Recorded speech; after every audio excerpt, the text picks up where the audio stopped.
우리가 지난주 말씀을 잠시 살펴보자면 하나님께서는 우리에게 이 기다림의 시간을 주신다고 말씀드렸습니다.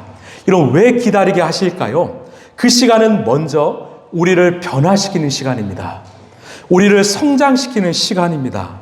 만약에 우리가 아무런 준비 없이 성공의 자리에 올라간다면, 아무런 준비 없이 아주 중요한 자리에 올라간다면 어떻게 될까요? 여러분, 그 자리는 축복이 아니라 저주가 될 것입니다. 많은 성도들이 기도하면서 하나님, 내 삶을 주님 앞에 내어드립니다 기도하지만 정작 중요한 준비를 잘 하지 않습니다. 훈련을 잘 받지 않습니다. 그러면 위험하게 되지요.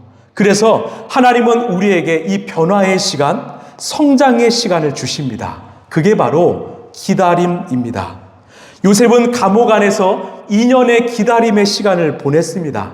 그 시간 동안 정말 총리에 걸맞는 훈련과 또한 배움을 얻게 되었습니다. 겉으로 보면 시종장이 요셉을 잊어버린 것 같지만 사실은 하나님께서 잊게 하셨다는 것을 기억하시길 바랍니다. 또한 우리는 이 기다림을 통해서 무엇을 할 수 있을까요? 하나님은 오늘도 우리를 위해서 쉬지 않고 일하신다는 것입니다. 여러분, 이게 소망이에요. 비록 요셉은 감옥 안에 갇혀 있지만 상황은 변하지 않는 것 같지만 하나님은 오늘도 요셉을 위해서 일하고 계셨습니다. 어떻게 일하셨을까요? 먼저는 요셉이 시종장의 꿈을 잘 해석하게 하시고 그 해석한 대로 시종장이 잘 복귀하게 하셨습니다. 그리고 이집트 왕 바로 왕이 꿈을 꾸게 하시고 그 꿈을 꾸게 하고 나서 마음을 굉장히 불편하게 하셨습니다. 이 꿈의 해석을 듣고 싶었지만 온 이집트의 마술사와 현인들은 이 꿈을 해석할 수가 없었습니다.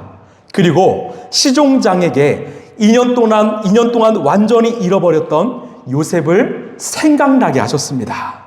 여러분, 이 모든 상황을 누가 계획하셨을까요? 이 모든 감정을 누가 이끄셨을까요? 바로 하나님이십니다. 여러분, 기억하십시오. 우리의 삶에는 결코 우연은 없습니다. 여러분, 믿으십니까? 여러분, 우리의 삶에는요 결코 우연은 없습니다. 모든 것이 하나님의 뜻과 계획 안에 있음을 여러분 믿으시길 바랍니다. 혹시 여러분 삶 가운데 이런 기다림의 시간이 있으십니까? 내 삶에 고난과 고통이 찾아왔습니까? 여러분, 하나님을 바라보십시오. 하나님을 의지하십시오. 그때 우리의 삶은 해석되기 시작할 것입니다. 여러분, 해석된 삶에는요 소망이 있는 것입니다. 여러분, 기다림은 바로 하나님께서 우리를 변화시키는 시간이고 하나님께서 일하신다는 증거임을 여러분 믿으시길 바랍니다. 자, 우리 41절의 말씀 함께 읽겠습니다. 시작. 바로가 또 요셉에게 말하였다. 내가 너를 온 이집트 땅에 총리로 세운다. 아멘. 자, 요셉이 집을 떠나 이집트에 온 지 13년 만에 드디어 요셉은 이집트의 2인자, 총리가 되었습니다. 사실 바로의 모든 권한을 위임받았기 때문에 위치만 바로가 높았지 실질적인 이집트의 통치자가 되었습니다. 여러분, 이때 요셉의 나이가 몇 살이었을까요? 불과 30살이었습니다. 30살이에요. 젊은 청년이죠. 여러분, 이게 어떻게 가능한 일입니까? 요셉은 불과 30살에 대제국이었던 이집트의 총리가 되었습니다. 가장 최고의 통치자가 되었습니다. 여러분, 이게 어떻게 가능한 일일까요? 인간적으로는 불가능합니다. 세상적으로는 불가능하죠. 그러나 하나님이 하셨기 때문에 가능한 것입니다. 여러분, 어떤 일이든 어떤 역할이든 하나님이 하시면 됩니다. 하나님이 주시면 됩니다. 여러분, 믿으십니까? 최근에 한 성도님이 직장을 이직하셨는데요, 그 과정을 들어보니까 정말 하나님이 하셨다고밖에 고백할 수 없더라고요. 여러분, 하나님이 하시면 됩니다. 하나님이 주시면 됩니다. 대학 입시요, 또 취업이요, 결혼, 자녀들의 앞날, 또 우리의 미래, 우리 라이프처치의 앞날은 하나님이 하셔야 합니다. 제가 참 좋아하는 기업인인 이 한 장로님께서 저에게 이런 말을 하셨어요. 목사님, 제가 이 기업을 잘 운영할 수 있는 비결이 뭔지 아십니까? 바로 무릎으로 경영하는 것입니다. 저는 날마다 기업을 위해서 하나님께 기도합니다. 하나님께 엎드리면 하나님께서 좋은 지혜를 주십니다. 좋은 선택을 할 수 있도록 우리의 삶을 인도해 주십니다. 여러분, 많은 크리스천 기업인들이 또 직장인들이 말로는 하나님 하지만 하나님께 내 삶을 드린다고 고백은 하지만 잘 기도하지 않습니다. 잘 엎드리지 않아요. 여러분, 오늘 주님이 말씀하지요. 구하라 그리하면 주실 것이요 두드리라 그리하면 열릴 것이다. 너희의 말이 너의 기도가 내 귀에 들리면 내가 응답할 거야. 여러분, 기도하시길 바랍니다. 여러분, 구하시길 바랍니다. 하나님께서 주실 것입니다. 하나님께서 베푸실 것입니다. 여러분, 요셉은요 13년 동안 어떤 훈련을 받았을까요? 바로 하나님 앞에서 겸손하게 엎드리는 훈련을 받았습니다. 하나님께 자신의 삶을 맡겨드리는 훈련을 받았습니다. 우리가 아는 요셉은 사실 자기 중심적이었습니다. 만약 그런 요셉이 이집트의 총리가 되었다면 어떻게 되었을까요? 큰일 나는 거죠. 그래서 하나님은 13년 동안 훈련의 시간을 주신 것입니다. 결국 요셉이 어떤 사람이 되었을까? 우리 15절 함께 읽겠습니다. 시작. 바로가 요셉에게 말하였다. 내가 꿈을 하나 꿨는데 그것을 해몽할 수 있는 사람이 없다.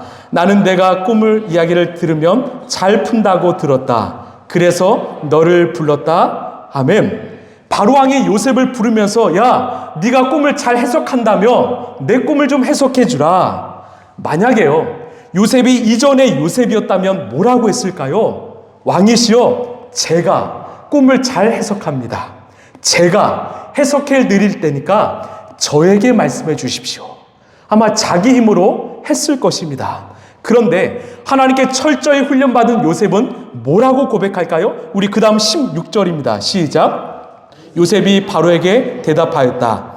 저에게는 그런 능력이 없습니다.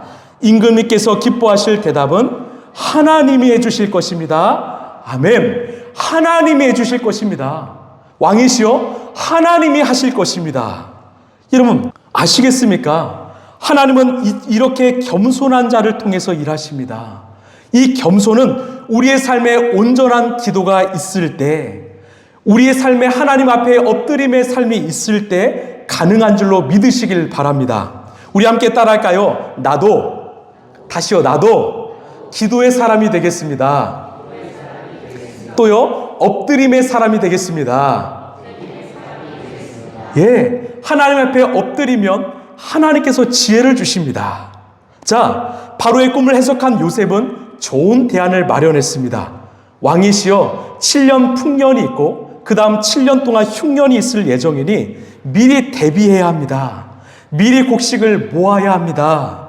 자, 그 말을 들었던 바로와 신하들은 어떻게 반응했을까요? 우리 37절입니다. 시작. 바로와 모든 신하들은 이 제안을 좋게 여겼다. 아멘. 저는요, 이들의 반응이 참 흥미롭습니다. 단 한 사람도 요셉의 제안에 이의를 제기하지 않았다는 거예요. 다 좋게 여겼다고 말합니다. 왜 그랬을까요? 이게 오늘 말씀의 핵심 중 하나인데요. 우리 38절입니다. 시작. 바로가 신하들에게 하나님의 영이 함께하는 사람을 이 사람 말고 어디에서도 찾아주시리라. 아멘. 여러분 아시겠지만 당시 고대 이집트에는요 약 1500개가 넘는 신이 있었습니다. 이 다신 국가이죠. 그런 바로왕이 뭐라고 합니까? 너같이 하나님의 영이 함께하는 사람이 어디 있느냐? 왕의 입으로 하나님의 영을 선포합니다. 여러분, 하나님의 영을 다른 말로 뭐라고 하죠? 바로 성령입니다. 즉 요셉은 성령 충만한 사람이야. 요셉은 하나님이 함께하는 사람이야. 하나님으로 충만한 사람이야. 왕이 그것을 본 것입니다. 하나님을 모르는 사람도 저 요셉을 보니까 다르다는 거예요. 저 사람은 그 하나님의 영으로 충만한 사람이구나. 여러분 성령 충만하시길 바랍니다. 그러면 세상도 여러분의 믿음을 보게 될 것입니다.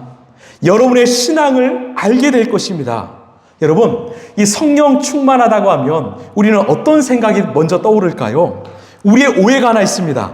마치 성령 충만한 사람은 그냥 세상 물정을 잘 모르고 세상이 어떻게 흘러가는지도 잘 모르고 그냥 하나님만 바라보는 사람, 그냥 마음이 뜨거운 사람, 이렇게 생각할 수 있어요. 아닙니다. 성령 충만한 사람일수록 세상을 바르게 볼 수 있는 눈을 가진 사람입니다. 왜요? 바로 성령께서 이 세상을 다스리고 계시기 때문입니다. 여러분 믿으십니까?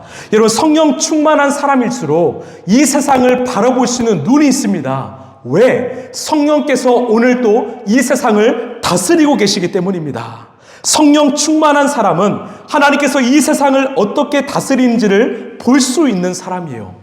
로마서 12장의 말씀처럼 이 시대를 본받지 말고 하나님의 뜻이 무엇인지를 분별할 수 있는 사람이 바로 성령 충만한 사람일 줄로 믿습니다. 여러분 이런 사람이야말로 세상의 노예가 되지 않고 하나님의 말씀으로 하나님의 가치관으로 세상을 이끌 수 있는 리더가 되는 것입니다. 여러분 성령 충만하시기 바랍니다. 아멘. 나는 죽고 예수로 살길 바랍니다. 요셉은 이 성령 충만한 사람이었어요. 자, 이제 요셉은 결국 이 이집트의 총리가 되었습니다. 저는요, 이 어렸을 때 교회에서 요셉을 배우면 이 꿈쟁이 요셉이라고 배웠습니다. 요셉은 꿈을 잘 꿔서 이집트의 총리가 되었어. 그래서 너희들도 좋은 꿈을 꿨으면 좋겠어. 이렇게 전도사님이 설교를 참 많이 하셨습니다. 저도 그래서 이 좋은 꿈, 특별히 큰 꿈을 꾸고 싶어서 자기 전에 열심히 기도했어요. 하나님, 저 대통령 꿈 꾸고 싶어요. 하나님, 저 총리 꿈 꾸고 싶어요. 우리는 꿈에 집중했습니다. 그런데요, 우리가 창세기의 말씀을 묵상하면 묵상할수록 요셉은 꿈 한번 잘 꿔서 총리가 된 것이 아니라는 것을 알게 됩니다. 요셉이 총리의 자리까지 올라갈 수 있었던 이유는 바로 하나님께서 허락하신 자리에서 최선을 다했기 때문입니다. 하나님이 허락하신 자리, 그것이 비록 작은 일일지라도 그 일에 순종하고 충성했기 때문이죠. 많은 예가 있지만 한 가지 예만 볼까요? 우리 창세기 40장 2절에서 3절입니다. 시작.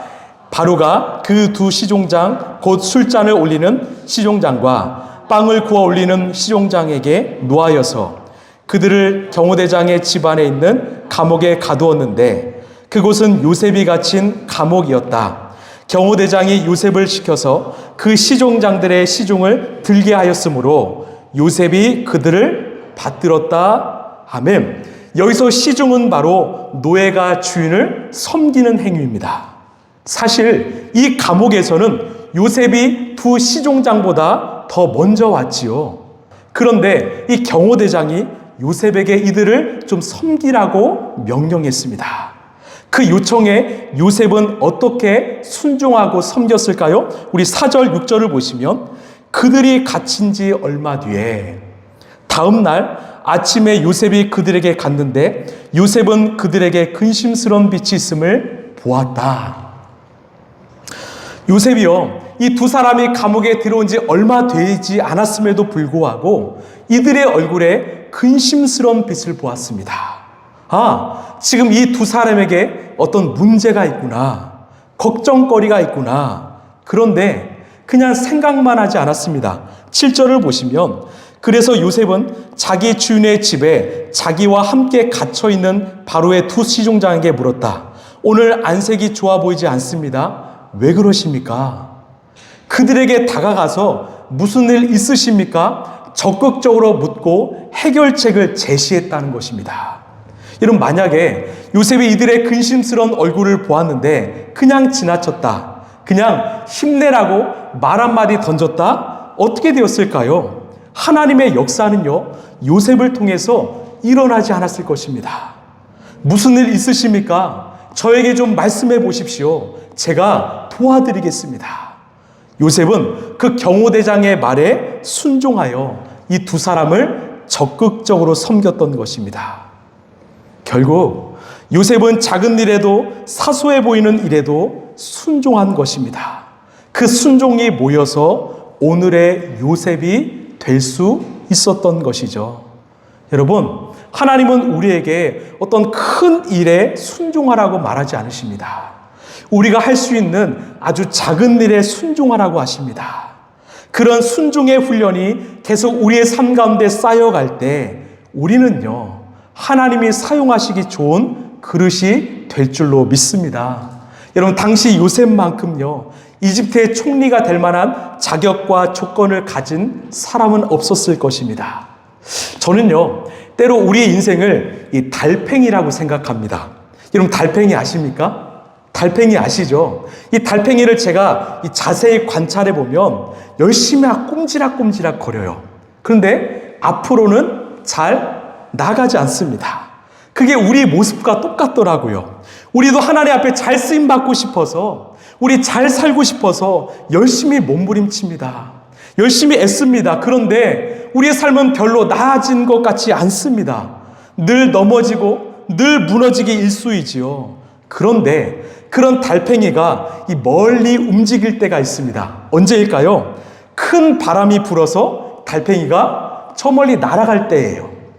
저는 이 상황이야말로 우리 하나님의 때라고 생각합니다.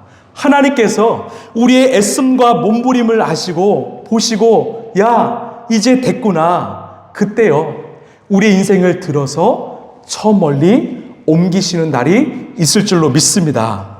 여러분, 우리가 해야 할 일은요, 저 먼 꿈, 큰 자리를 바라보는 것이 아니라 하나님께서 지금 내게 맡기신 자리에서 최선을 다하는 것입니다. 나의 삶의 자리에서 우리가 충성하는 것이죠. 여러분, 내 옆에 있는 가족을 잘 섬기시길 바랍니다. 내 이웃을 잘 섬기시길 바랍니다. 나에게 주어진 일터를 잘 섬기시길 바랍니다. 우리 교회 공동체를 잘 섬겨보시길 바랍니다. 그때요, 하나님께서는 우리의 인생을 높여주실 것이고 하나님의 때, 하나님의 나라를 위한 귀한 도구로 우리를 사용하여 주실 것입니다. 말씀을 마무리하겠습니다. 우리가 오늘 세 가지를 좀 기억했으면 좋겠어요. 먼저는 이 하나님이 주셔야 합니다.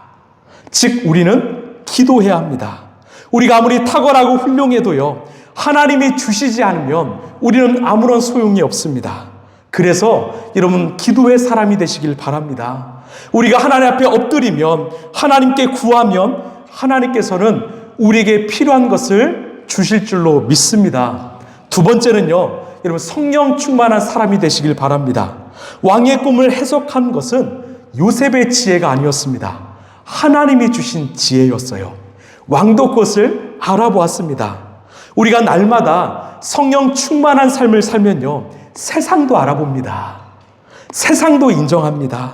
날마다 예수님과 동행함으로 세상에 종속되지 않고 세상을 오히려 바른 길로 인도하는 성령 충만한 사람이 되시길 간절히 소망합니다. 마지막으로 여러분, 순종의 사람이 되시길 바랍니다. 순종한다는 것은요, 하나님께서 지금 내게 맡기신 일에 충성을 하는 것입니다. 작은 일에 충성하지도 못하면서 큰 일을 하려는 사람은요, 아무것도 할 수 없습니다. 작은 일에 순종할 수 있는 사람이 훗날 큰 일도 할 수 있는 것입니다. 이게 바로 하나님 나라의 법칙이에요. 티끌이 모아서 이 큰 산이 되듯이 먼저 하나님이 내게 맡겨주신 작은 일에 순종하시길 바랍니다. 여러분, 멀리 봤으면 좋겠어요. 여러분, 우리 인생을 부분적으로 보지 마시고 우리 멀리 봤으면 좋겠습니다. 그때 우리를 지키시고 인도하시는 하나님께서 저와 여러분의 인생을 높여주시고 하나님의 때, 하나님의 시간에 귀하게 사용하여 주실 것입니다.